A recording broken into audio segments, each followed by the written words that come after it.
सभी दर्शकों की सेवा में जोगा सिंह कैद का नमस्कार। दोस्तों, आज रविवारीय सहज चर्चा अंक 4 लेकर मैं उपस्थित हूं। पहले 3 अंक आप देख ही चुके हैं और आज चौथे अंक में इनवाइट किया है सम्माननीय डॉक्टर इंद्र सेन सहारण। आप जिला संगठन आयुक्त हैं सिरसा में और Bharat scout and guide officer हैं, संग्रिया निवासी हैं। शिक्षा विभाग में आप व्याख्याता के पद पर आसीन हैं और सरकारी वरिष्ठ माध्यमिक स्कूल चौटाला में कार्यरत हैं। आपने अपने जीवन काल में अध्ययन के अलावा और भी कई काम किए हैं। उन सब की सहज चर्चा हम आज के इस अंक में करेंगे। मैंने सारण जी को इनवाइट कर दिया है और थोड़ी ही देर में हमारे साथ उपस्थित होने वाले हैं और फिर हम उनसे बातचीत करना शुरू करेंगे। अभी इनवाइट कर दिया है मैंने और उपस्थित होते ही होंगे। हाँ जी, इनवाइट कर दिया है।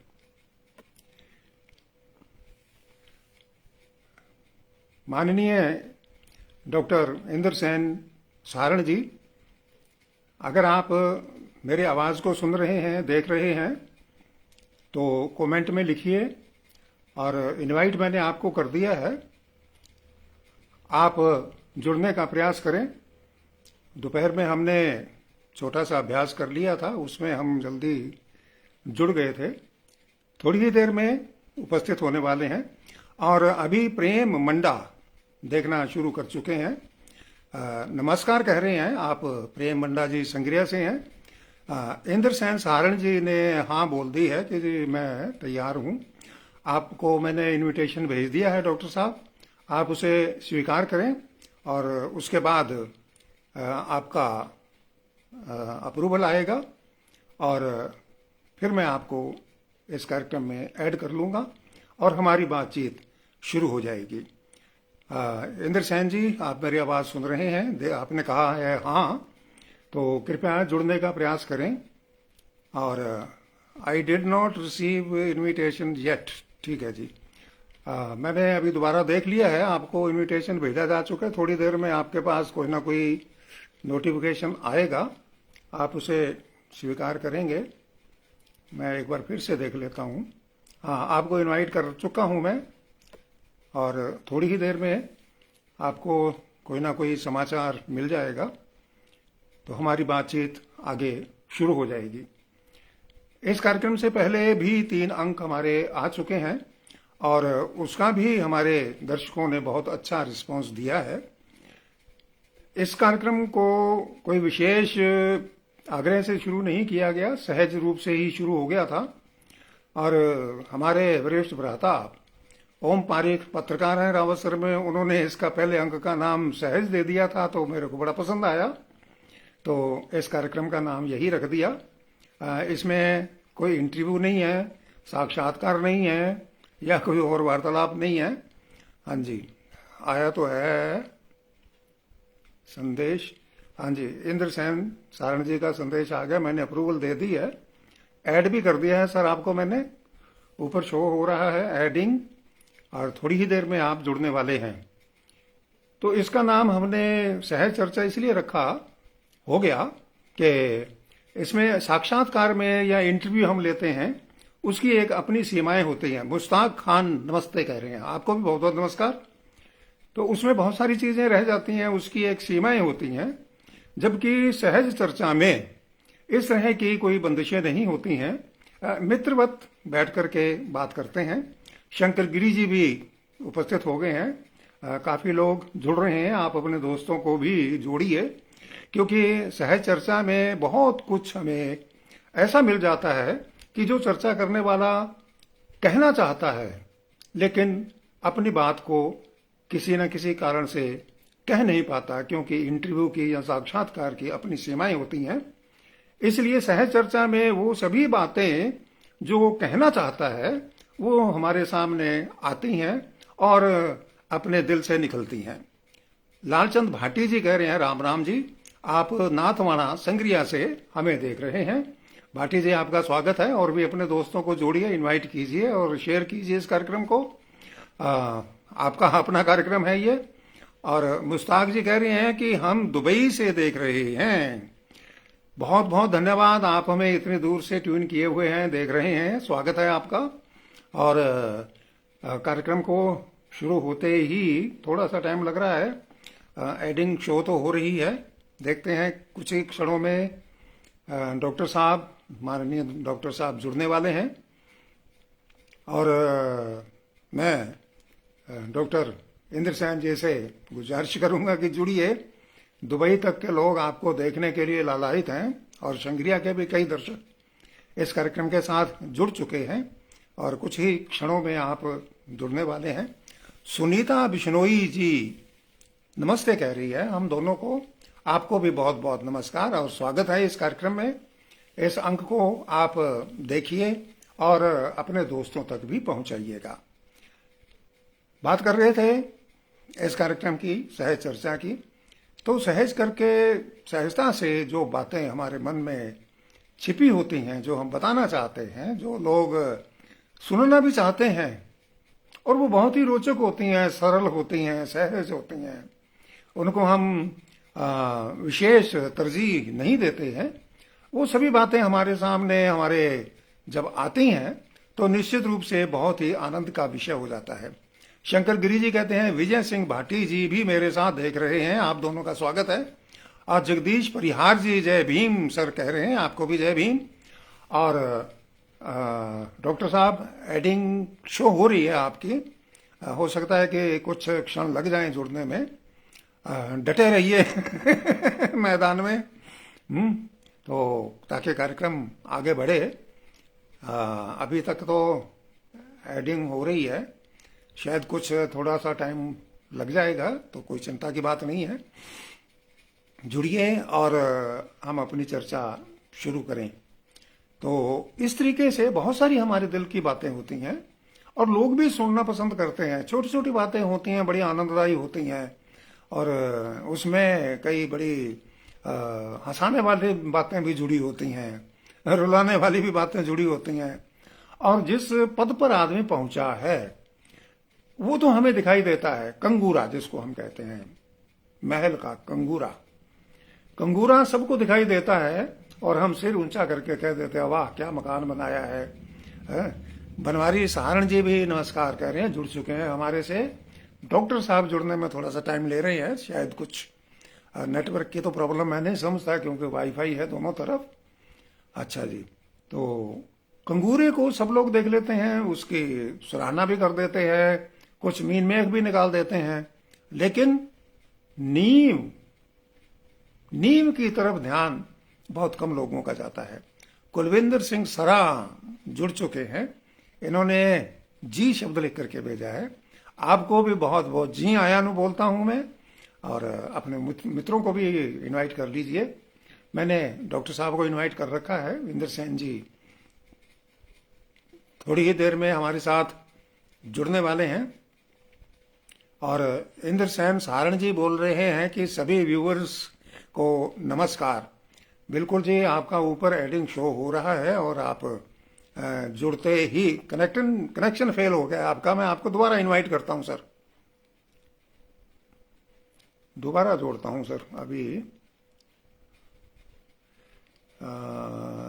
ऐड कर दिया मैंने आपको। हाँ जी, दोबारा ऐड कर दिया सर आपको। इंद्र सेन जी दोबारा ऐड कर दिया है आपको, और अब तो आप जल्दी ही जुड़ने वाले हैं। सुभाष कालवा जी भी देखना शुरू कर चुके हैं, नमस्ते कहते हैं। जुड़ गए। डॉक्टर साहब, इंद्र सेन जी सर। सहारण जी, आपका बहुत बहुत स्वागत है। और हमारे दर्शकगण, मित्रगण काफी देर से आपका इंतजार कर रहे थे, और आप उपस्थित हुए, आपका बहुत बहुत स्वागत है सभी की तरफ से। सुभाष कालवा भी नमस्ते कह रहे हैं आपको। अमित शर्मा जी भी नमस्कार कह रहे हैं आपको। और भंवर मेहरड़ा, सब लोगों ने नमस्ते कही है। जगदीश परिहार जी भी कह रहे हैं कि सर आवाज नहीं आ रही। किसकी आवाज नहीं आ रही? अभी मैंने डॉक्टर साहब को बोलने के लिए कहा नहीं है। और प्रेम मंडा जी धन्यवाद कह रहे हैं। और आवाज में फिर अपनी भी चेक कर लेता हूँ थोड़ी सी। हाँ, फुल आवाज है हमारी। शंकर गिरी जी भी कह रहे हैं कि नीम की ईंट की जो बात आपने की है ये बहुत अच्छी लगी मुझे। विष्णु शर्मा जी भी नमस्ते कहते हैं। तो डॉक्टर साहब से बातचीत का सिलसिला शुरू किया जाए। और मैं सबसे पहले स्वागत करता हूं कृष्ण सोलंकी सखी से नमस्कार कह रहे हैं। तो सभी का हार्दिक स्वागत है।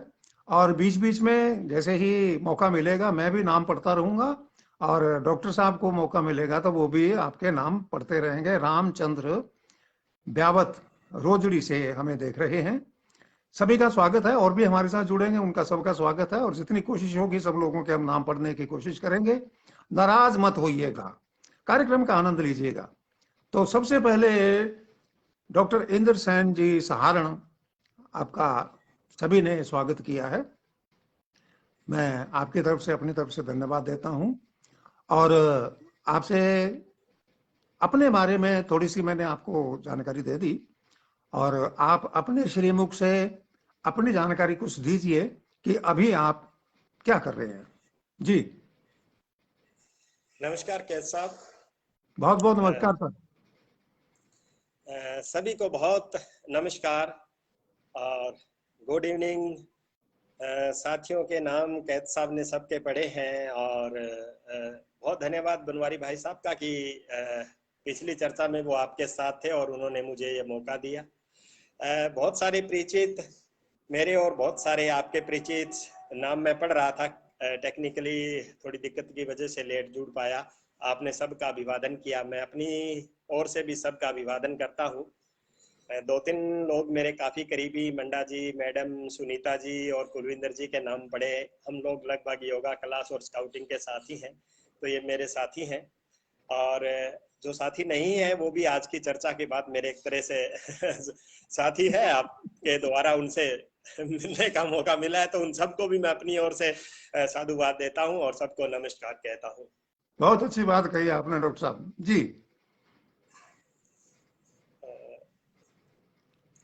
तो चर्चा को शुरू करते हैं। जैसा कैद साहब ने आपको बताया, अध्ययन अध्यापन का काम है और हरियाणा गवर्नमेंट में मैं प्रवक्ता के पद पर कार्यरत हूँ।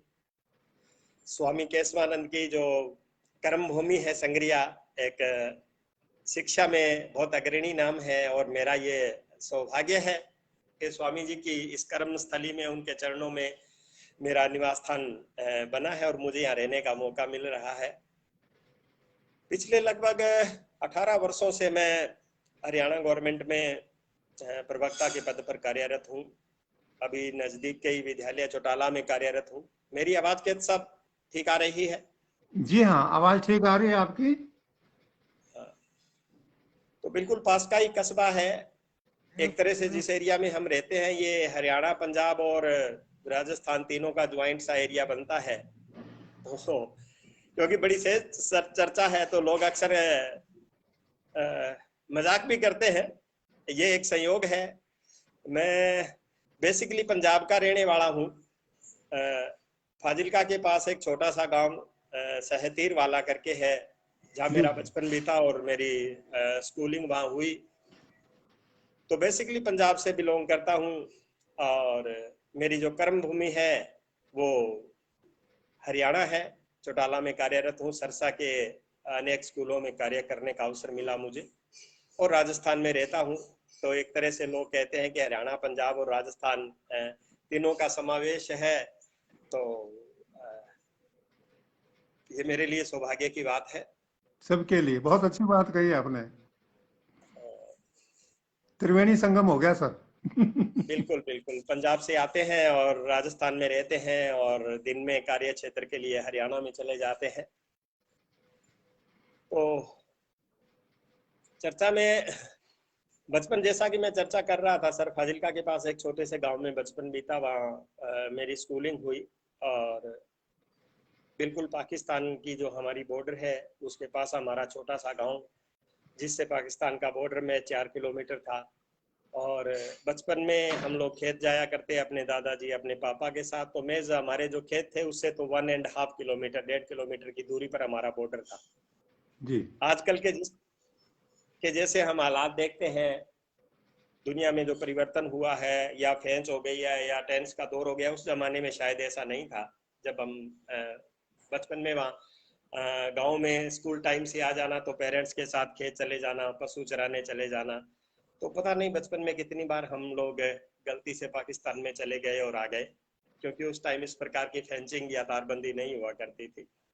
और जिस नहर से हमारे खेतों को पानी लगा करता था, उसी नहर से पास के पाकिस्तान के खेतों को पानी लगा करता था। कुछ इस प्रकार का बचपन रहा। सब लोग हम जानते हैं 84 के बाद कुछ जो दौर है वो टेंस रहा ब्लू स्टार के बाद, और हमारे लिए भी बड़ा संकट का पीरियड रहा। और 86 में जो पापा थे वो वहाँ से पंजाब से माइग्रेट होकर के सिरसा जिला के एक छोटे से गांव गोदिका में माइग्रेट हुए, और लगभग 20-25 वर्ष का जो जीवन काल वहाँ बीता। मेरी स्कूलिंग और कॉलेज की जो लाइफ थी फिर वो सिरसा में रही। तीनों राज्यों में रहते हुए अपनी शिक्षा मुकम्मल करके सिरसा से पोस्ट ग्रेजुएशन के बाद मेरा कुरुक्षेत्र यूनिवर्सिटी में जाना हुआ, और वहाँ से मैंने एमफिल किया और उसके बाद रिसर्च किया। इकोनॉमिक्स मेरा जो है अध्ययन अध्यापन का जो क्षेत्र है।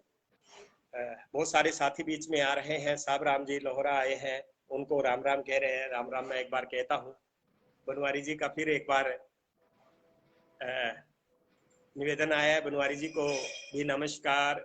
जीत राम जी पूनिया हमारे बीच में जुड़े हैं, नमस्कार। आपको कह रहे हैं जोगा सिंह जी, आपकी तरफ से भी मैं उनको नमस्कार बिल्कुल कहता बिल्कुल हूँ। बिल्कुल बिल्कुल। और इसी बीच एक मजाक का विषय आ गया सर, आपसे शेयर कर रहा हूँ। तो बड़े स्वागत है। खुश मिजाज अंदाज में हम सब एक परिवार की तरह बैठे। तो जब 84 के बाद 86 में आज जिस एरिया में जो मेरा कार्य क्षेत्र है, चौटाला कालवाड़ा या गोदिका में मेरे पापा का जो मेरा पेरेंटल होम है, जब हम लोग 86 में आए तो आप सब जानते हैं कि पंजाब जो है वो पंजाबी भाषा क्षेत्र है एक तरह से। और मेरी जो स्कूल की शिक्षा थी वो पंजाबी में हुई।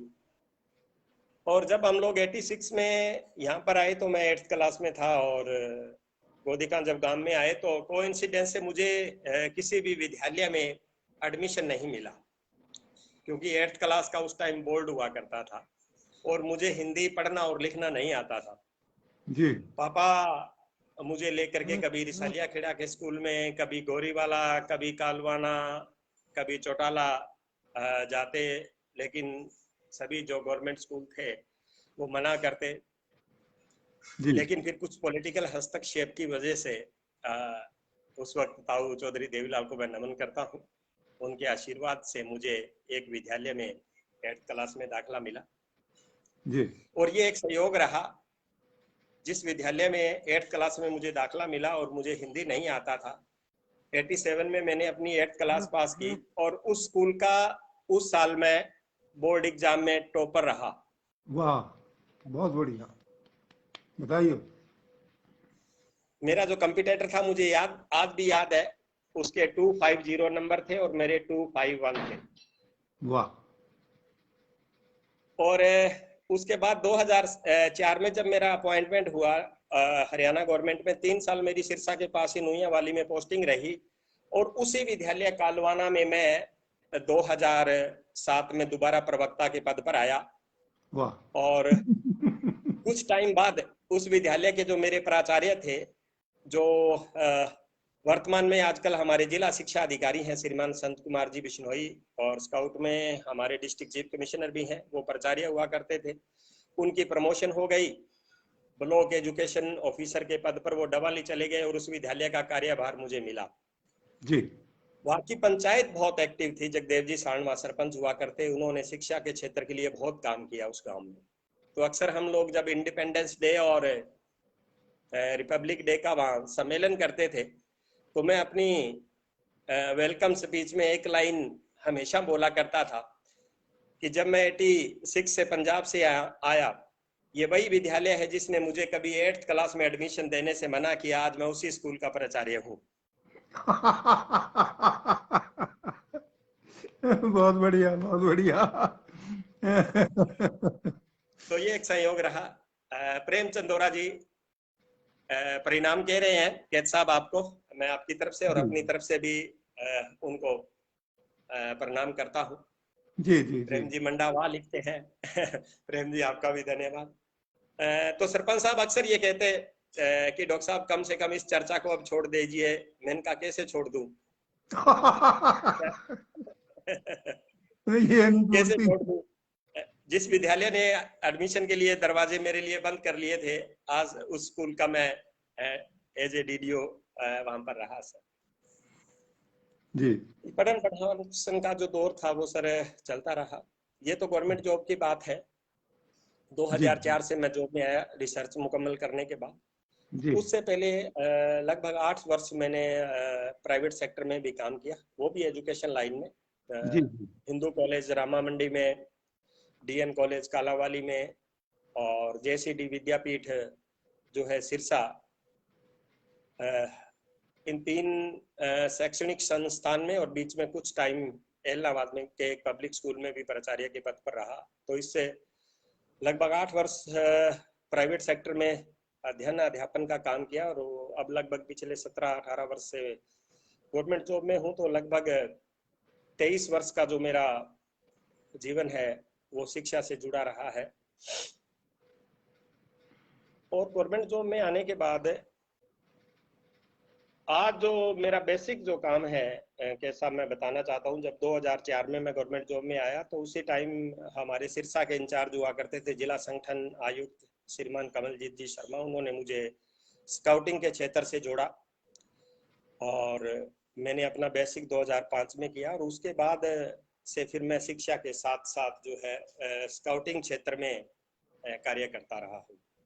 जी जी। बहुत सारे लोगों में सरोज बाला जी देख रहे हैं, बलकार धंजू अनूपगढ़ से देख रहे हैं। धंजू साहब को, सरोज जी को नमस्कार कैद साहब की ओर से, और जी मेरी ओर से जी नमस्कार।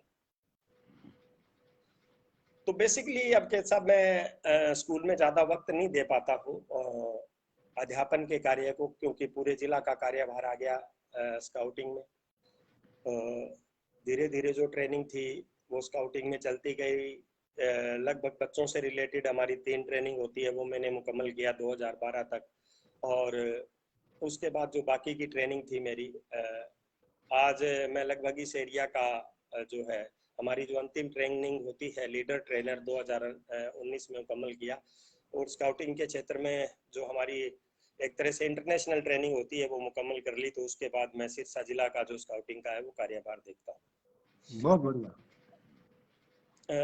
बच्चों के सर्वांगीण विकास के लिए अनेकों प्रकार की योजनाएं शिक्षा के साथ साथ स्कूलों में चलती है।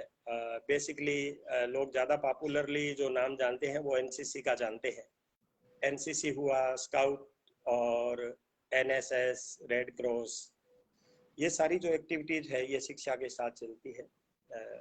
तो पिछले लगभग 18 वर्षों से गवर्नमेंट जॉब में आने के बाद पहले मैंने स्कूल लेवल पर स्काउटिंग की, और उसके बाद मुझे जिला का कार्यभार मिला, और आज मैं स्टेट टीम का भी मेंबर हूँ। और राष्ट्रीय स्तर के ऊपर अनेकों जो हमारे इवेंट होते हैं उनमें भाग लेने का मौका मिलता है। डॉक्टर साहब, इसमें मैं आपको थोड़ा आगे बढ़ाना चाहूँगा कि स्कूल में, कॉलेज में ये सारी शिक्षाएं जो परंपरागत अध्ययन है उसके साथ साथ दी जाती हैं। मैंने भी एनसीसी की है, और स्काउट एंड गाइड स्कूलों में होती है। और इस तरीके की जो ये हैं, ये स्कूल और कॉलेज में ही होती हैं या इनको बाहर से भी कुछ करने का कोई इरादा है? बिल्कुल कैद साहब, ऐसा कुछ नहीं है। स्कूल लेवल में भी है, कॉलेज लेवल में भी है, और उसके अलावा हमारे जो ओपन यूनिट्स हैं मैं आपको एक बताना चाहता हूँ, जैसे आपने बहुत ही वाजिब प्रश्न किया है। हिंदुस्तान में ये चीजें स्कूलों तक सीमित है, लेकिन जब भी मौका मिलता है और हम लोग इस बात का प्रचार भी करते हैं कि आप जैसे लोग भी और बाहर के जो लोग भी हैं वो ओपन ट्रूप को ज्वाइन करके और स्काउटिंग कर सकते हैं। ये अच्छा सारी जो अच्छा, है ये एक तरह से। कोई एज जी लिमिट है कैसे? उसमें? कोई एज लिमिट नहीं है सर, कोई जी। एज लिमिट नहीं है जी।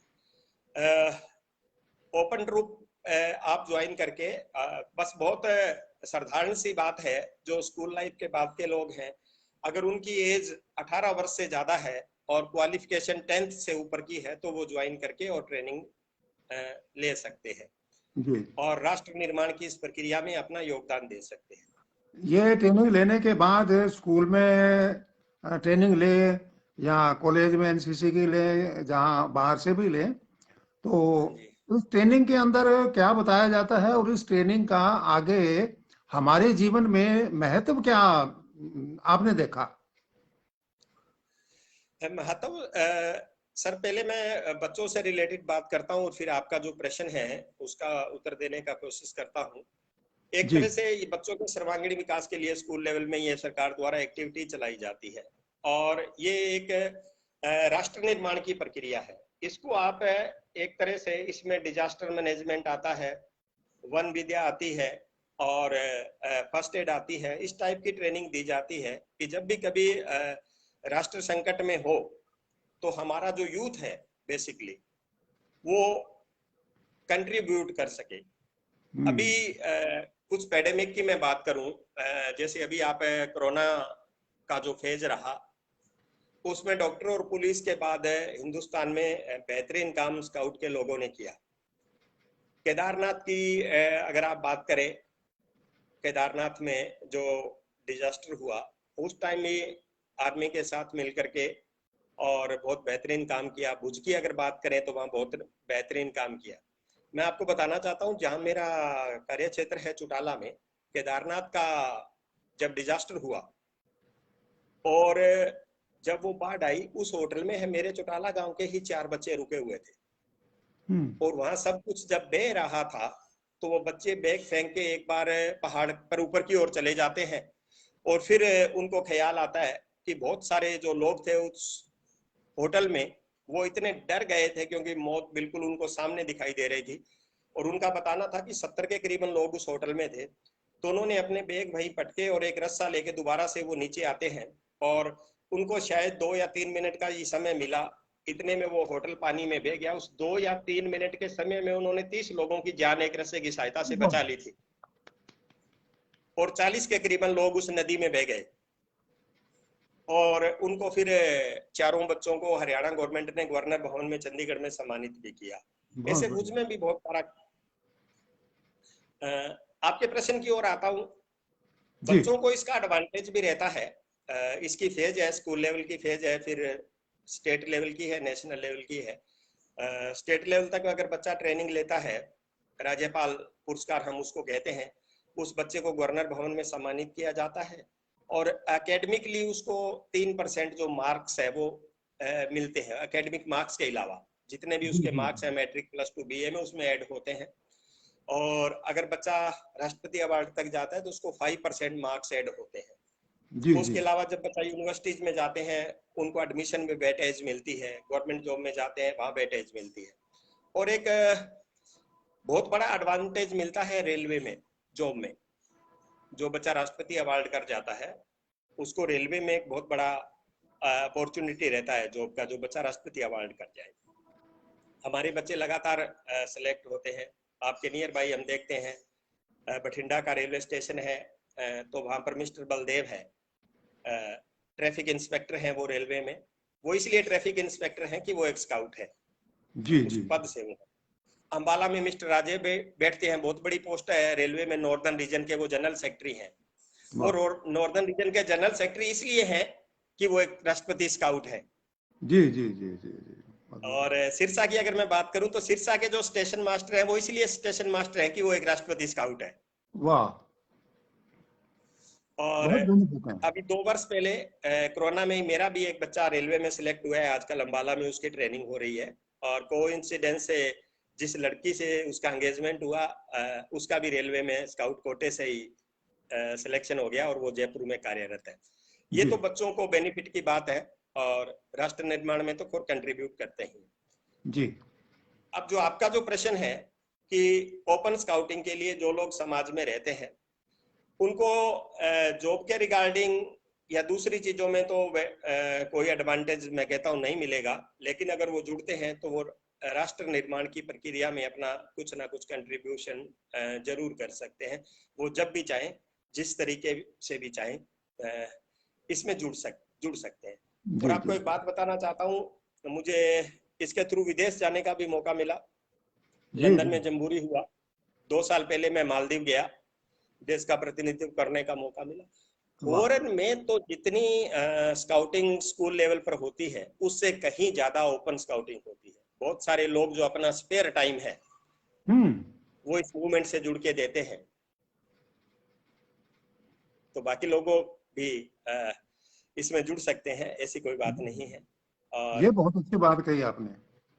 हाँ जी, बलकार जी धंजू अनूपगढ़ से, मंडा साहब लगातार देख रहे हैं। बलकार जी और मंडा साहब का बहुत धन्यवाद, लगातार जुड़े हुए हैं, लगातार उनके कमेंट आ रहे हैं, आप भी देख पा रहे होंगे। हाँ,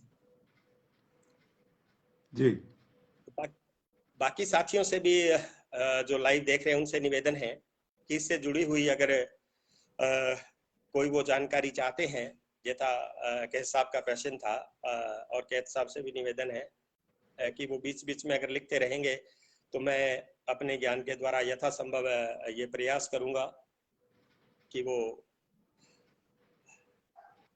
उनको मैं बता पाऊं और वो इस मूवमेंट से जुड़े। और मेरा सभी व्यूअर से ये अनुरोध भी है कि अगर उनके बच्चे स्कूल या कॉलेज लाइफ में हैं तो वो जरूर इससे जोड़ने का प्रयास करें। और मेरा तो फिर एक मजाक का बीच में प्रश्न आ गया है, और स्वागत मेरी स्वागत तो स्वागत। फैमिली मेरी तो फैमिली स्काउटिंग है। मैंने एलटी किया है, जो हमारी अंतिम ट्रेनिंग होती है एक तरह से स्काउटिंग की। बहुत और बढ़िया। संगरिया मेरी ससुराल भी है, तो मेरी जो मैडम है वो मेरी से पहले राष्ट्रपति गाइड रही है इसी वाह। विद्यापीठ की, संगरिया की। और मेरी शादी के बाद उन्होंने एडवांस ट्रेनिंग स्काउटिंग की ली है। और बेटा जो है अभी वो राष्ट्रपति टेस्ट दे के आया है, आपके राजस्थान का पुष्कर में हुआ है पिछले मंथ। उम्मीद करते हैं कि वो भी एक राष्ट्रपति स्काउट बने। बहुत बढ़िया। संगरिया से 2 ही, तो मुझे इस बात का थोड़ा सा मलाल रहता है कि थोड़े से बच्चे कम हैं। संगरिया से शायद 2 ही बच्चे थे, एक हरिपुरा गांव का और एक बेटा था। लेकिन हनुमानगढ़ से अच्छे बच्चे थे, टीबी से 6 बच्चे थे, हनुमानगढ़ से 10 बच्चे थे। मैं पिछले 2 महीने जो राष्ट्रपति टेस्टिंग थी उसमें as a chief examiner busy रहा। जम्मू कश्मीर में राष्ट्रपति टेस्टिंग कैंप का मैं चीफ एग्जामिनर था, उसके बाद पंजाब स्टेट का चीफ एग्जामिनर था, और उसके बाद दिल्ली में केवीएस का चीफ एग्जामिनर रहा। तो बहुत सारे बच्चों ने राष्ट्रपति टेस्टिंग अब दी है। पिछले 2-3 वर्षों में कोविड के कारण ये टेस्ट नहीं हो पाए थे, लेकिन अब सरकार ने 2 साल एज भी रिलैक्स किया है बच्चों के लिए। कोविड का जो टाइम उनका गया था उसको बीच में ऐड करके रिलैक्सेशन दिया, तो अब बहुत सारे बच्चों ने राष्ट्रपति टेस्टिंग दी है। नॉर्दर्न इंडिया में तो लगभग 5 स्टेट में तो मैं ही चीफ एग्जामिनर रहा। अभी सबके रिजल्ट अवेटेड है, उम्मीद करता हूँ कि बच्चे वो राष्ट्रपति टेस्टिंग पास करेंगे और राष्ट्र निर्माण में कंट्रीब्यूट तो करेंगे ही, लेकिन आगे जब वो कॉलेज लाइफ में या यूनिवर्सिटी में जाएंगे तो उनको एडवांटेज रहेगा, और रेलवे की जॉब में और दूसरी जॉब में भी उनको एडवांटेज रहेगा। जी जी जी। तो इसमें श्रवण कुमार जी का प्रश्न है सर, जवाब देने की कोशिश, कौन सी क्लास से शुरू होती है? श्रवण जी नमस्कार। तो सर 3 फेज है, बच्चा फर्स्ट क्लास से ज्वाइन कर सकता है। एक पहली जो हमारी फेज है वो 1st to 5th क्लास है, उसमें बच्चों को लड़कों को कब और लड़कियों को बुलबुल कहते हैं। फिर दूसरी जो स्टेज है वो वो 6 क्लास से 10th क्लास तक है, उसमें स्काउट और गाइड कहते हैं, जो नाम आप सुन पा रहे हैं। और उसके बाद जब 18 प्लस एज हो जाए, बच्चा 11th 12th या कॉलेज में आ जाए, तो उसको रोवर और रेंजर बोलते हैं। तो कोई एज लिमिट नहीं है फर्स्ट क्लास से। मिनिमम जो एज है वो 5 ईयर है। 5 से 10 ईयर की एज तक वो कब बुलबुल की एक्टिविटीज में भाग ले सकता है।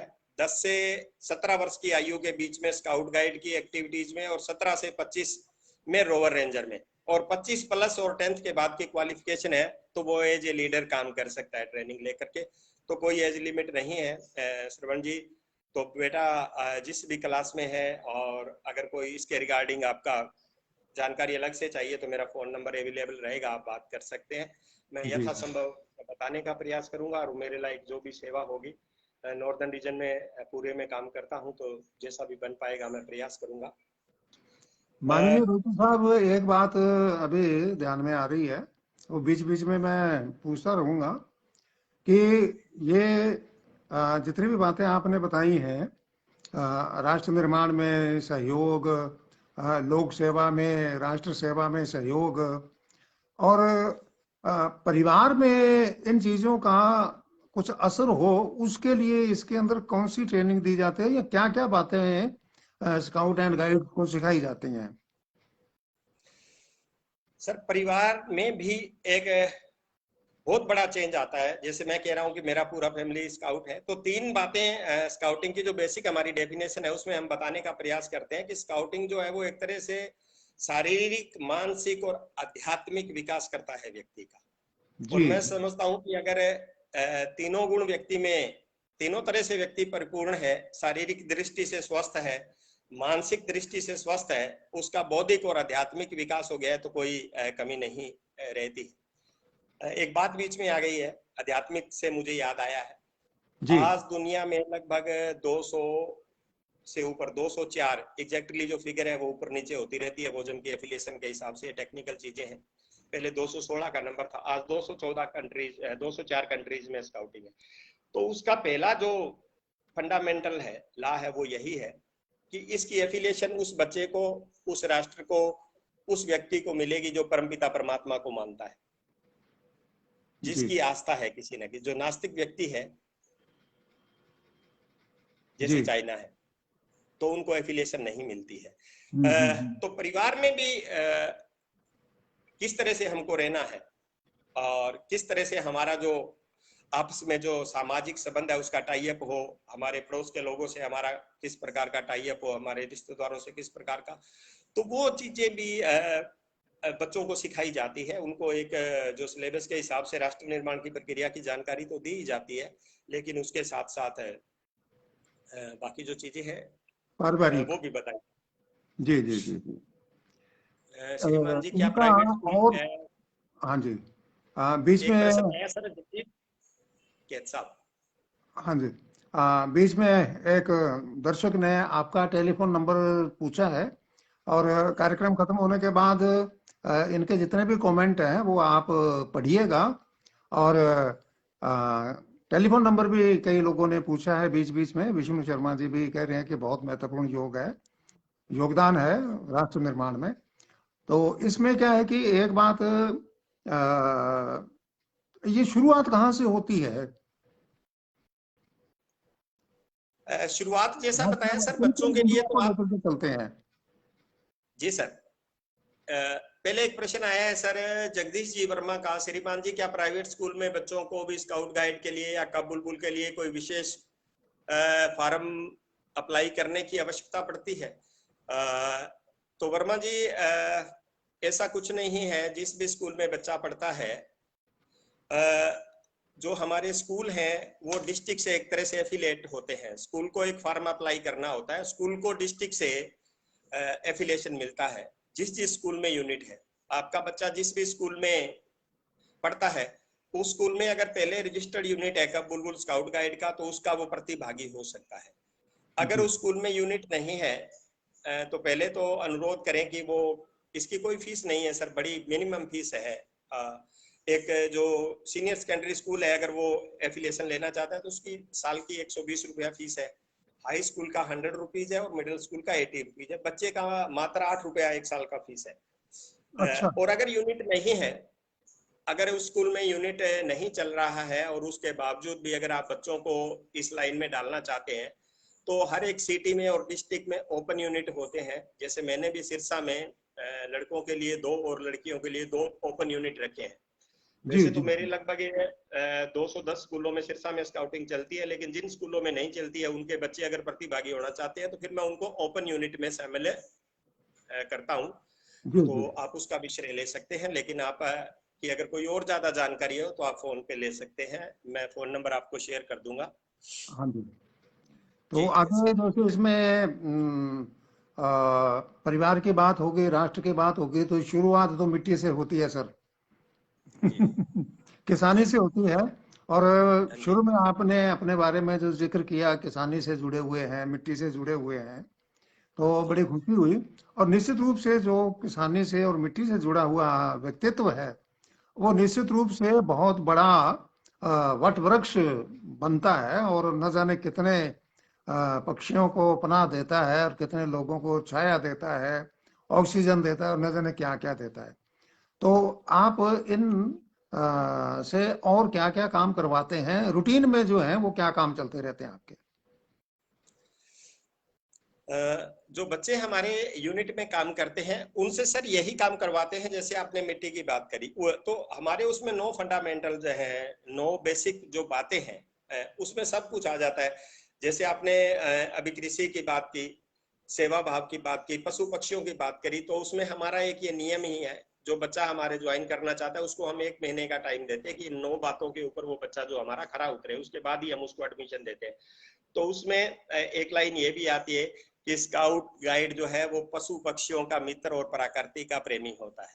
वाह। तो आजकल का तो मौसम चल रहा है, तो क्योंकि आज को आपको बहुत सारी जानकारियां मिली है, ये आज का जो पीरियड है, आप अगर आप स्काउट गाइड के कहीं भी बच्चों को देखेंगे तो वो पशुओं को चारा डालते हुए, कहीं पशुओं को पानी की व्यवस्था करते हुए, कहीं पेड़ों को परिंदे बांधते हुए आपको मिल जाएगी। जी हाँ, जी हाँ। संग्रिया के स्टेशन, आप संग्रिया के स्टेशन पे देखेंगे तो आज भी रेलगाड़ियों में स्काउट गाइड के बच्चे आपको पानी पिलाते हुए मिलेंगे, पेड़ों जी पर जी। परिंदे बांधते हुए मिलेंगे, कहीं पशुओं के लिए पानी की व्यवस्था क्योंकि अभी इस प्रकार का टाइम चल रहा है तो वो इस प्रकार का काम कर रहे हैं। जब सर्दी का मौसम आ जाएगा तो वो बच्चे यथासंभव जो सामाजिक संस्थाएं हैं उनसे सहयोग लेती है, या जो हम लोग जुड़े हमसे सहयोग लेती है, थोड़ी कोलेक्शन करने के बाद सर्दियों में फिर आपको स्टेशनों के ऊपर वो बच्चे कंबल बांटते हुए नजर आ जाएंगे।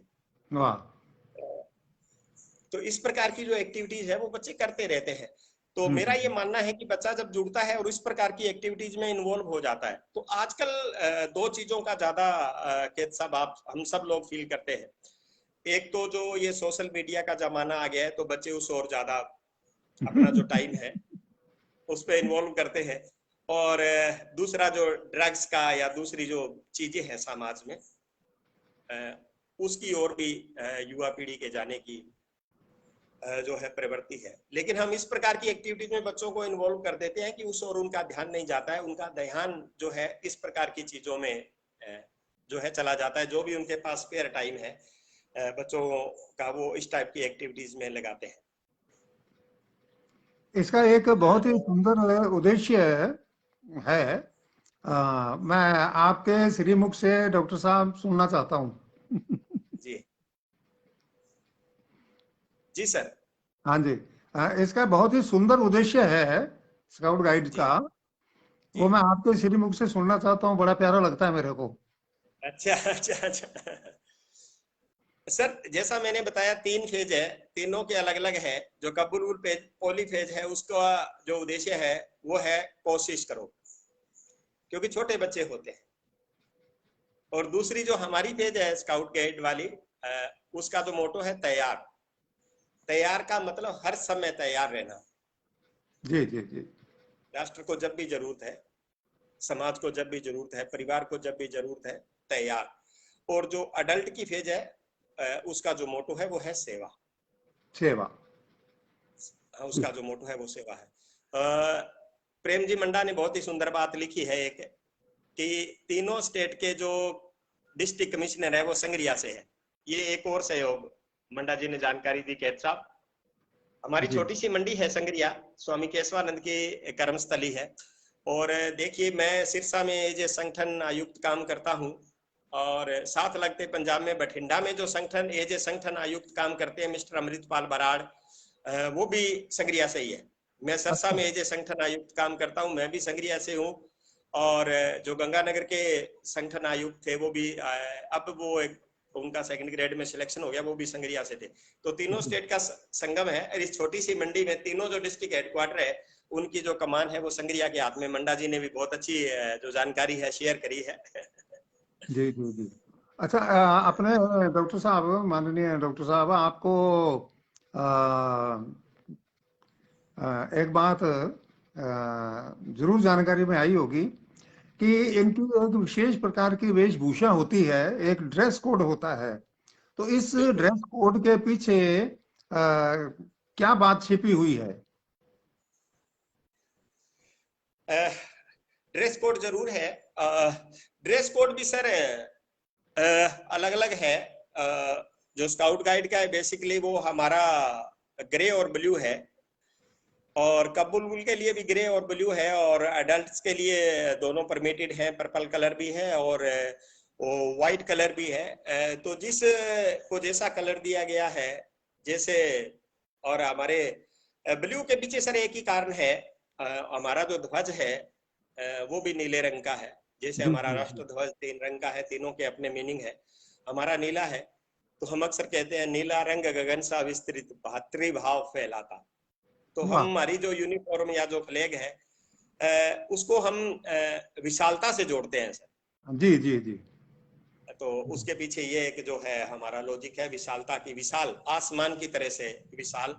और जो भातृत्व भाव है, नीला रंग है, या जल को हम शीतल मानते हैं, एक शीतलता का भाव, एक विशालता का भाव लिए हुए इसके पीछे जो हमारा मोटिव है वो ये ये तो है। होगी स्काउट सर संबंधी डॉक्टर साहब ड्रेस कोड की बात।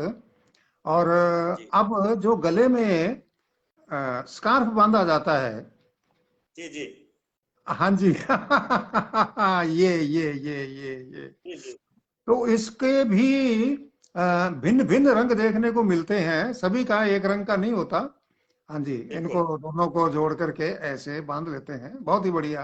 जी तो जी इस, जी हाँ जी, ये दूसरे कलर का आ गया है। कई कलर के हैं देखे हैं मैंने। तो जी। ये जो सर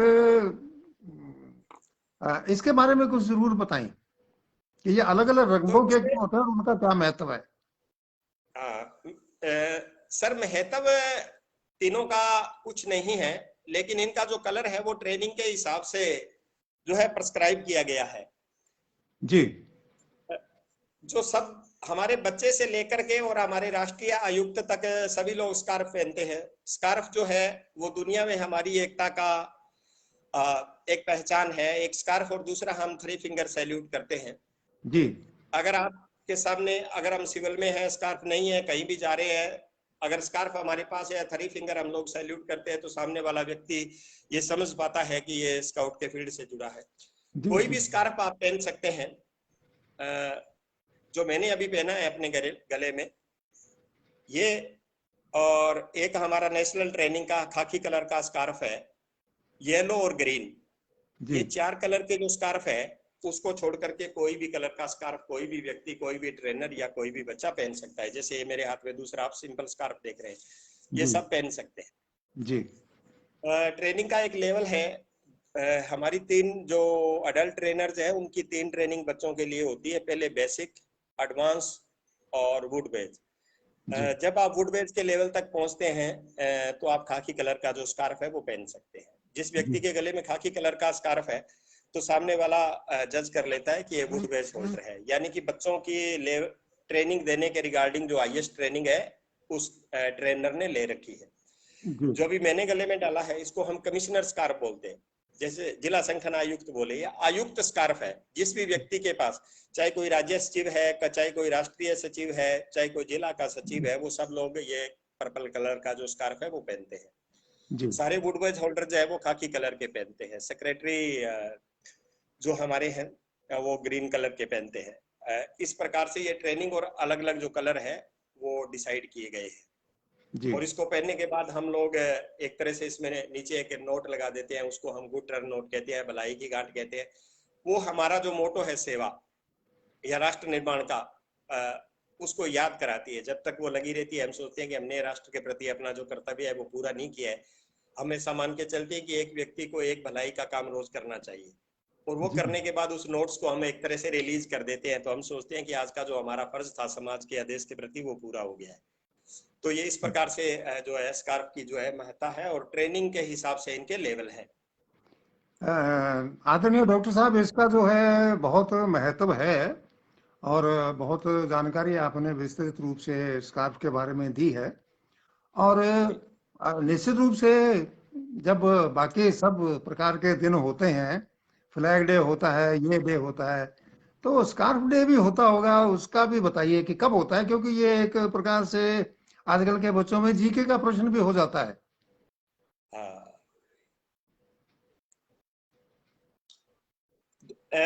दो बेसिकली जैसा आपने बताया, रिपब्लिक डे और इंडिपेंडेंस डे तो सेलिब्रेट हम करते ही हैं। उसमें तो सब लोग हमारी जो यूनिट्स हैं, चाहे वो आर्मी की है, चाहे होमगार्ड की है, पुलिस की है, उसके अलावा हम लोग 22 फरवरी और 7 नवंबर दो अलग से सेलिब्रेट करते हैं। और स्काउटिंग के जन्म दादा लॉर्ड बैडन पावल को मानते हैं, हम बीपी कहते हैं। उनकी जो बर्थ है 22 फरवरी को, उसको एज ए थिंकिंग डे हम लोग सेलिब्रेट करते हैं। और दूसरा 7 नवंबर, वो इंडिया से जुड़ी बात है।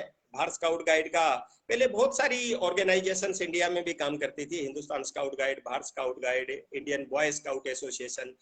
तो 7 नवंबर 1950 को भारत सरकार ने सभी को एक झंडे के नीचे करके भारत स्काउट गाइड का गठन किया। तो उसको फाउंडेशन डेज के रूप में हम 7 नवंबर को सेलिब्रेट करते हैं। तो ये 2 दिन जो 22 फरवरी है वो तो पूरी दुनिया में सेलिब्रेट किया जाता है, और 7 नवंबर इंडिया में हम अलग से सेलिब्रेट करते हैं 22 के साथ। 22 फरवरी का अ, नाम लिया तो मेरे को अपनी बात याद आ गई डॉक्टर साहब।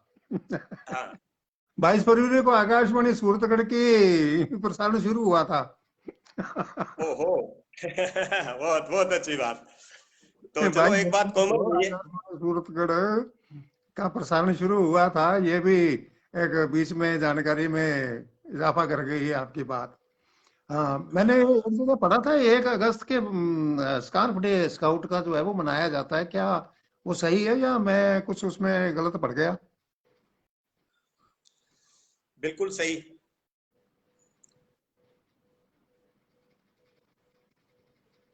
बिल्कुल आपने सही पढ़ा है, बिल्कुल सही पढ़ा है। और बीच में कुछ प्रश्न आ गए हैं। रामचंद्र जी बोल रहे हैं स्काउट गाइड टोलियां बोले मीठी बोलियां, बहुत अच्छी बात। और रजी राम जी बहुत ही बढ़िया भाई, शानदार प्रस्तुति, धन्यवाद सर। और बनवारी भाई साहब आया कि से चर्चा से गर्मी में ठंडक का एहसास हो रहा है, बनवारी भाई साहब का धन्यवाद। और इससे पहले एक प्रश्न लिखा कि कहाँ का सम्मानित होने का मौका मिला। तो सर लगभग ये जो संगठन आयुक्त हर साल गवर्नर भवन जाने का मौका मिलता है। मैं मानता हूँ हर एक व्यक्ति को गवर्नर जो है हमारा स्टेट चीफ होता है, और हर साल हमें गवर्नर भवन हरियाणा एंड पंजाब का जो है चंडीगढ़, वहाँ सम्मानित होने का मौका मिलता है। लेकिन मैं मानता हूँ जब विदेश में हम लोग जाते हैं, मेरी जिंदगी का सबसे जो स्वर्णिम पल मैं मानता हूँ 2019 में, जब मैं मालदीव में गया और देश का प्रतिनिधित्व करने का मौका मिला। मालदीव की धरती पर जाकर जब तिरंगा फहराया, तो मैं समझता हूँ उससे बड़ा सम्मान मेरे लिए कोई नहीं है। बहुत बढ़िया। जब बहुत सारे जी। पाकिस्तान के साथी भी थे वहां पर, श्रीलंका के भी थे और बांग्लादेश के भी थे और हांगकांग के भी थे, बहुत सारे देशों के लोग थे। और वहां जब अपने देश का राष्ट्रीय ध्वज फहराया जाता है, तो मैं मानता हूँ कि उससे बड़ा सम्मान शायद मेरे लिए कोई नहीं है जिंदगी में। और सब जी। कुछ ठीक रहा, ये कोरोना का दौर नहीं रहा, तो अभी सितंबर में साउथ कोरिया जाना है। और उसके बाद 2023 में आयरलैंड का जाने का है मौका। अगर प्रभु इच्छा और सब कुछ ठीक रहा तो ये 2 देश और विजिट करने का मौका मिलेगा। तो ये माने चलता रहता डॉक्टर है। साहब, आप जब बाहर जाते हैं विदेश यात्रा पर, तो स्काउट एंड गाइड्स के बच्चे बच्चियां भी साथ जाते हैं, कोई उनको भी टूर का लाभ मिलता है? कहीं गए हैं तो बताएं। हाँ, बहुत अच्छा प्रश्न केत साहब आपने किया। स्काउट गाइड के बच्चे तो लगभग हर साल जाते हैं इंटरनेशनल इवेंट में। हमारे संगरिया के बच्चे भी लंदन गए, हम्म। लंदन जम्बूरी में गए। और हर हर साल कोई ना कोई इंटरनेशनल इवेंट रहता है। जैसे मैंने अभी बोला है कि इस साल साउथ कोरिया में हो रहा है, नेक्स्ट ईयर आयरलैंड में हो रहा है, अभी नवंबर में बांग्लादेश में जम्बूरी हो रही है, पार्टिसिपेट करते हैं बच्चे। हम्म। स्काउट गाइड रोवर रेंजर तो करते हैं, जी जी। लेकिन जब मैं मालदीव की बात आपसे कर रहा हूँ 2019 की, उस वक्त श्रीलंका में जम्बूरी हुई, तब कब बुलबुल को जाने का मौका मिला, वाह। पहली बार। बहुत इंडिया के बढ़िया। बच्चे पहली बार, जो स्काउट गाइड रोवर रेंजर तो जाते हैं, क्योंकि बच्चे लगभग 10 वर्ष के बाद अपने आप में सक्षम हो जाते हैं, तो जी ये जी। पहली बार हुआ। और उसमें एक अजूबा था कि हिंदुस्तान से 6 बच्चे गए श्रीलंका इंटरनेशनल इवेंट में पार्टिसिपेट करने के लिए। वहां लगभग 36 कंट्रीज थे, और मेरा ये सौभाग्य रहा, हिंदुस्तान के कब बुलबुल सेक्शन के बच्चे पहली बार इंटरनेशनल इवेंट के लिए गए, इंडिया से 6। वो 6 के 6 हरियाणा के थे, और वो 6 के 6 मेरे डिस्ट्रिक्ट सिरसा के थे। वाह। और उससे बड़ी बात थी कि 36 कंट्री में उन्होंने हिंदुस्तान का नाम बुलंद किया, और हिंदुस्तान वहां पर प्रथम स्थान के ऊपर रहा। तो आपका संग्रिया से जुड़ाव और इस त्रिवेणी संगम के साथ जो जुड़ाव है वो जी बहुत ही गहरा है। और बिल्कुल। उसका लाभ जो है आ, बच्चों ने खूब उठाया है। बधाई जी देना चाहूंगा आपको। आप जैसा अगर व्यक्तित्व अन्य स्कूलों में भी हो तो बहुत ही बढ़िया है। तो उसके लिए आप जो बाकी अध्यापक गण हैं, किसी भी विषय के हो सकते हैं, बिल्कुल उनके बिल्कुल। लिए क्या कहना चाहेंगे आपकी वो कैसे अपने आप को मोटिवेट करें कि आपके पदचिन्ह जो बनाए हैं आपने, चले हैं जी रास्ता बनाया है, उसके ऊपर चल करके एक बहुत बड़ी इवेंट के साथ बच्चों को जोड़ सकें। जी। बिल्कुल। जी, तो सभी जो अडल्ट हैं बेसिकली, हमारी चर्चा के बीच में ये बात भी आई कि साहब, तो एजुकेशन से जो जुड़े लोग हैं उनसे मैं निवेदन करता हूं कि वो जरूर मूवमेंट से जुड़े, अपने प्राचार्य को कहें, और अपने जिला के जो संगठन आयुक्त हैं उनको बोलें। और मेरी अगर कहीं भी सहायता की जरूरत होगी राष्ट्रीय मुख्यालय तक, तो मैं यथासंभव उनकी जरूर सहायता करूंगा। और उसके साथ साथ वीवर से निवेदन करता हूं कि उनके पास अगर स्पेयर टाइम है और वो राष्ट्र निर्माण की इस भूमिका में शरीक होना चाहते हैं, और अडल्ट जो बेसिकली हैं, तो वो भी ओपन यूनिट के थ्रू जुड़ करके जरूर इसमें सहभागी हो। बनवारी जी ने फिर लिखा है, कोरोना काल में आपकी भूमिका सराहनीय रही। धन्यवाद सर, आपकी वजह से, समाज की वजह से ही सब संभव हो पाया। इंद्रजीत ढिल्लो वाचिंग, रामचंद्र जी देख रहे हैं। हाइक पर जाना बहुत मजेदार होता है, रामचंद्र जी लिखे कि सब चर्चा आ गई। बिल्कुल रामचंद्र जी, 3 प्रकार की हाइक हम लोग करते हैं। जी एक माउंटेनिंग करते हैं, एक कोस्टल करते हैं, और एक डेजर्ट की करते हैं। बच्चों को भी करवाते हैं, अडल्ट को भी 3 प्रकार की ट्रैकिंग कराते हैं। अब आजकल मई और जून में हमारे बच्चे जो है माउंटेनिंग में जाते हैं, मनाली में और शिमला में और इधर उत्तराखंड में ट्रैकिंग करते हैं। और अक्टूबर का जो महीना होता है, सितंबर अक्टूबर का, उसमें कोस्टल एरिया में, जैसे जगन्नाथपुरी से कोणार्क तक हम लोग ट्रैकिंग करते हैं। केरला में कोस्टल एरिया में ट्रैकिंग करते हैं। और सर्दियों के दिनों में आपके राजस्थान में जैसलमेर और बीकानेर के क्षेत्र में डेजर्ट की जो ट्रैकिंग है वो भी होती है। तो सर ने लिखा है कि हाइक बहुत बढ़िया अनुभव होता है। बहुत धन्यवाद सर, आपने एक एक्टिविटीज को सराहा है। जी। डॉक्टर साहब, बहुत सारी बातें अभी आपके अंदर छिपी हुई हैं। जी ये बातें किसी इंटरव्यू के अंदर सामने नहीं आ पाती, या कोई अपना साक्षात करते हैं उसमें तो लिमिटेड हो जाता है दोनों पक्षों का पूछना जी और बताना। और सहज चर्चा में क्या है कि खुल करके आपने बात अपनी सामने रखी है। कोई आज ऐसी बात बताना चाहें, शेयर करना चाहें जो आज तक आपके श्रीमुख से बाहर ना निकली हो, दिल से बाहर ना निकली हो? नहीं, मुझे नहीं लगता है कि ऐसा कोई पहलू है जो ना रहा हो। बड़ी सीधा सा व्यक्ति हूँ और सीधी किताब हूँ। जो बातें मेरे मन में है वो अक्सर जुबान पर आ जाती है। और अगर कोई बात मेमोरी से स्लिप है तो वो बात अलग है। अदरवाइज जो चीजें मेरे जहन में थी वो खुल करके मैंने आपसे करने की शेयर की। और क्योंकि कुछ टेक्निकल इश्यूज होते हैं और लाइव में अपने आप की बातें होती है, अगर उसमें कहीं कोई त्रुटि है तो उसके लिए मैं क्षमा प्रार्थी भी हूँ, और अपने जो व्यूअर्स है उनका बहुत धन्यवाद करता हूँ। कैद साहब, आपसे और जो लोग जुड़े हैं उनसे भी निवेदन करता हूँ कि कोई अगर और वो जानकारी इस संदर्भ में चाहते हैं तो लिख सकते हैं, या मैं अपना फ़ोन नंबर भी शेयर कर दूंगा। मैं लिखने की कोशिश करता हूँ। जी। अब एक बात चलते चलते पूछ लूं, कैंप बहुत होते हैं, जगह जगह होते हैं, अलग अलग जगह होते हैं, ऊंचाइयों पर होते हैं, गहराई पर होते हैं, विदेशों में होते हैं, कहीं भी होते हैं। कोई ऐसा कैंप जो विशिष्ट बन गया हो आपके लिए, उस बात को शेयर करेंगे? बिल्कुल सर, बहुत अच्छा जैसा एक प्रश्न किया। मैं पिछले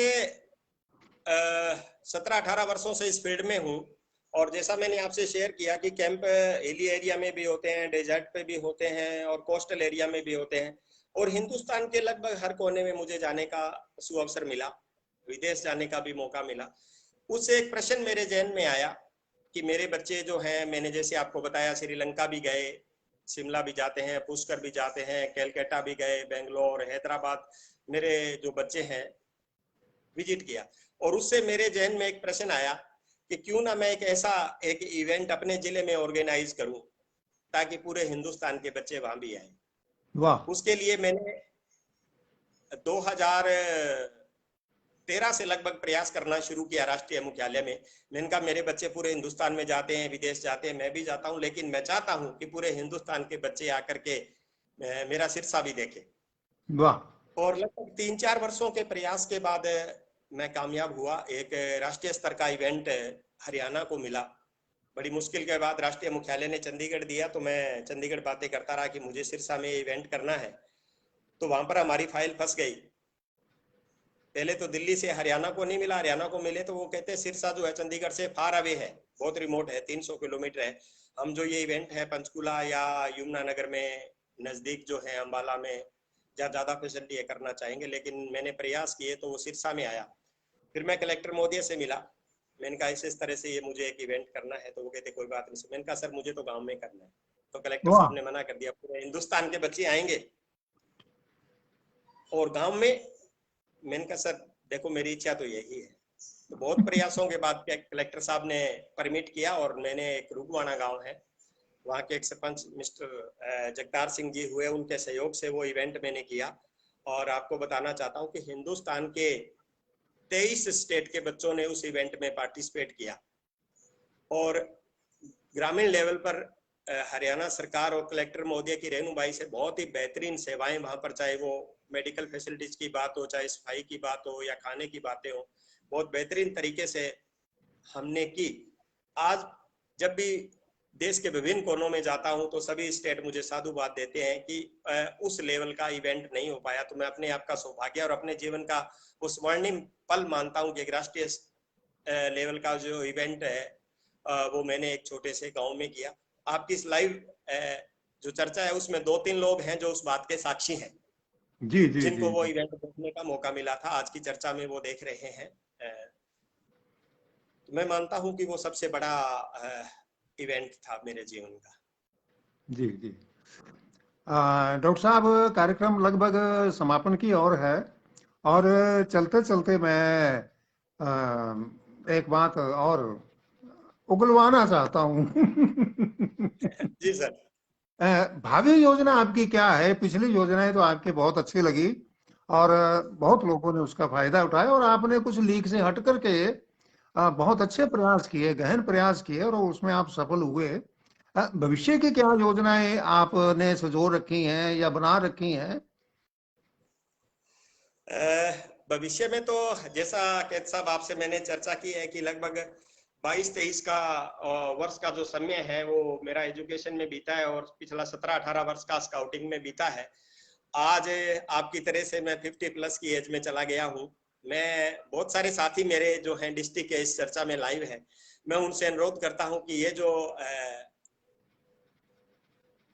जो है मेरे डिस्ट्रिक्ट के, उन्होंने भी बहुत अच्छी ट्रेनिंग ले ली है और वो इस मुकाम तक आ गए हैं। तो मैंने एक तरह से अपनी स्वैच्छिक जो सेवानिवृत्ति है स्काउटिंग की, उससे मैंने घोषणा कर रखी है। और ये मैंने वादा कर रखा है, चाहे वो संगरिया में रहते हुए या सिरसा में रहते हुए, कि जब तक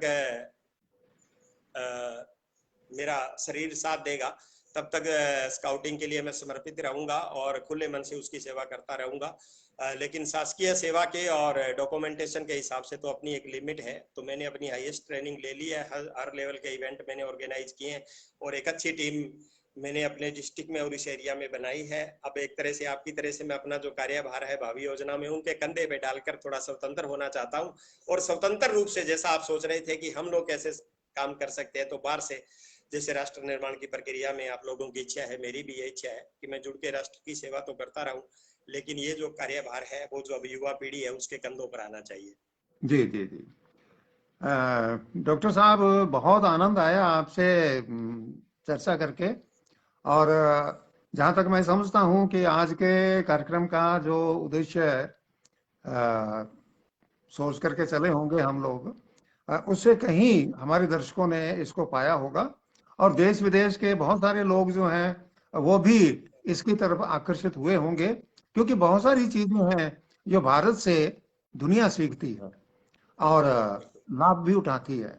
और विदेशों में जाना, और आपने सबसे बढ़िया इतनी बड़ी इवेंट को अपने राज्य की त्रिवेणी संगम के साथ जोड़ने का जो महती प्रयास किया, ये तो सुनकर के मैं गदगद हो गया। बहुत ही अच्छा लगा। और ये मिट्टी से जुड़ा व्यक्तित्व ही ऐसा कर सकता है। तो कुछ और संदेश आप देना चाहेंगे तो? तो मैं सर, स्काउटिंग की बातें बहुत सारी हो गई, उसके अलावा 2 संगठन में और काम करता हूं, वो मैं आपसे शेयर करना चाहता हूं। एक तो बीइंग ए प्रवक्ता, मैं Haryana school lecturer association का डिस्ट्रिक्ट वाइस प्रेसिडेंट हूं, तो कर्मचारियों की जो समस्याएं हैं उनके निदान की कोशिश करता हूं, वो एक अलग इशू है।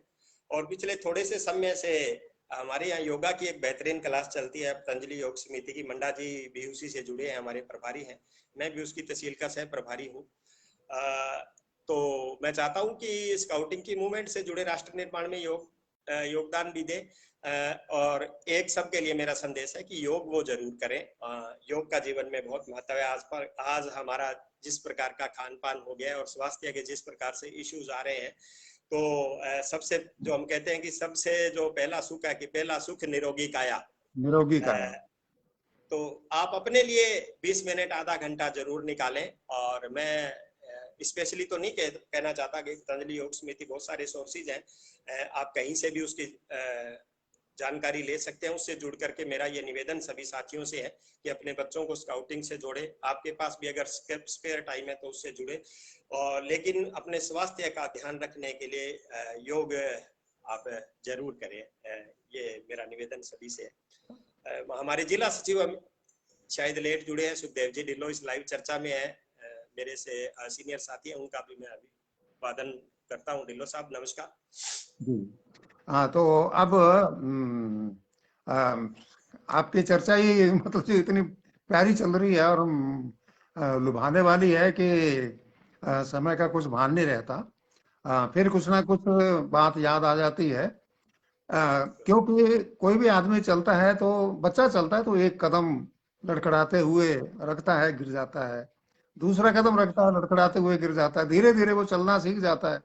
और जब चलने लग जाता है तो उसके पीछे कारवां बन जाता है। फिर आगे आदमी अकेला नहीं रहता, पीछे बहुत लंबा कारवां हो जाता है। और आपका इतना लंबा जीवन इसमें सेवा में गुजरा है, तो निश्चित रूप से आपका पीछे कारवां होगा।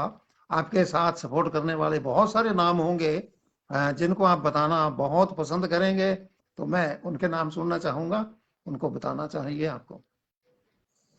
बिल्कुल। बहुत सारे लोग हैं, और राष्ट्रीय स्तर पर और राज्य स्तर पर सबसे पहले तो मैं अपने राष्ट्रीय मुख्यालय का और राज्य मुख्यालय का धन्यवाद करता हूं, जिन्होंने मुझे ट्रेनिंग और ये अपॉर्चुनिटी दी। उसमें एक बहुत बड़ा नाम मिस्टर LS वर्मा है, मैं उनको अपना आदर्श मानता हूं इस क्षेत्र में। और मेरे डिस्ट्रिक्ट में भी काफी सारे साथी इसमें जुड़े हैं, जैसे मेरे सीनियर हैं सुखदेव जी ढिल्लो जो जिला सचिव हैं, और आने वाली पीढ़ी में भी 2-3 लोग इस लाइव चर्चा में हैं, और भी लंबी टीम है। मिस्टर सिकंदर जी हैं, डॉक्टर सिकंदर हैं, डॉक्टर शिशुपाल जी हैं, और कुलविंदर जी सरा है, वो शुरू से ही लाइव चर्चा में जुड़ गए हैं। तो एक अच्छी टीम इसमें तैयार हुई। के साहब, आपसे मेरा एक प्रश्न है, मेरे जहन में आ गया मीनवाइल, वो पहले मैं पूछूं। आप का नाम काफी मैंने सुना, पहला तो मेरा सौभाग्य है कि आपसे मुझे लाइव चर्चा शेयर करने का मौका मिला। आप जो सूरतगढ़ में रेडियो स्टेशन में कार्यरत रहे, तो आपका फील्ड क्या रहा, कार्य क्षेत्र आपका क्या रहा? ऑल इंडिया रेडियो सूरतगढ़ में ही ये शुरू हुआ था, और ये थोड़ा ही टाइम हुआ था इसको शुरू हुए, तब इसके लिए वैकेंसी निकाली गई। 4 पोस्टें अनाउंसर के लिए थी खाली। तो उस मैं वहाँ सूरतगढ़ में ही था, कोऑपरेटिव डिपार्टमेंट में। लगभग जी 2 ढाई साल मैंने काम किया। और उसके बाद क्या है कि ये फार्म मैंने भर दिया, तो हाँ, जयपुर में बताया गया, कहते जी पहले ऑडिशन होगा आपका, वॉइस टेस्ट होगी।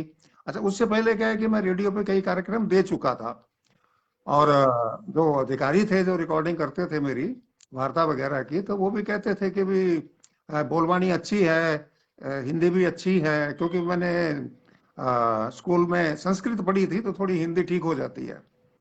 तो वहाँ ये टेस्ट हुआ, वॉइस टेस्ट, उसमें ठीक हो गया। फिर उन्होंने कहा कि जो रिटन टेस्ट होगा वो भी दिया, उसमें भी क्लियर हो गए।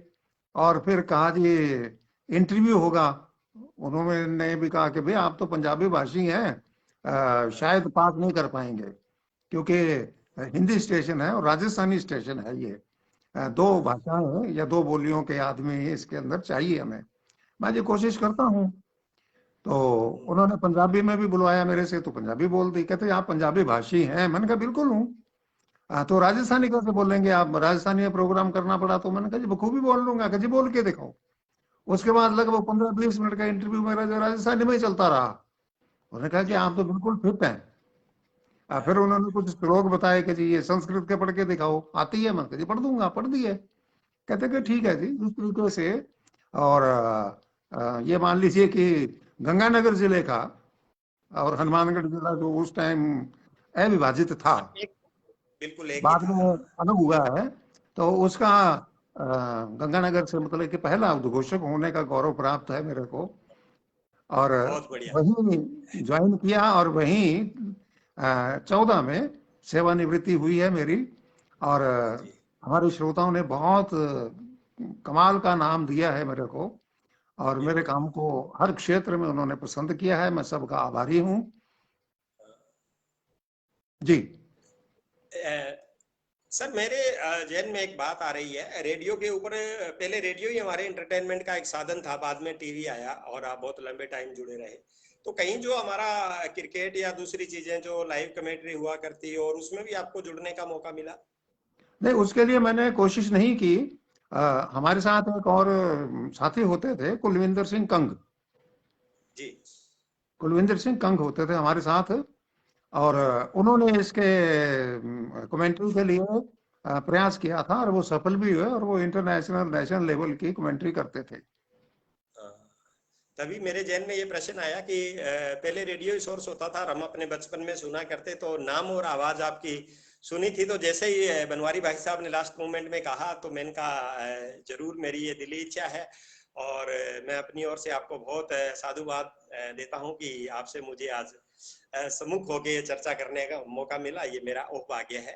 और सभी व्यूअर्स को मैं अपनी ओर से एक बार फिर बहुत साधुवाद देता हूँ, धन्यवाद कहता हूँ कि इस 1-1.25 घंटे की लंबी चर्चा में वो हमारे साथ रहे और इतना कीमती जो वक्त था उन्होंने हमें दिया।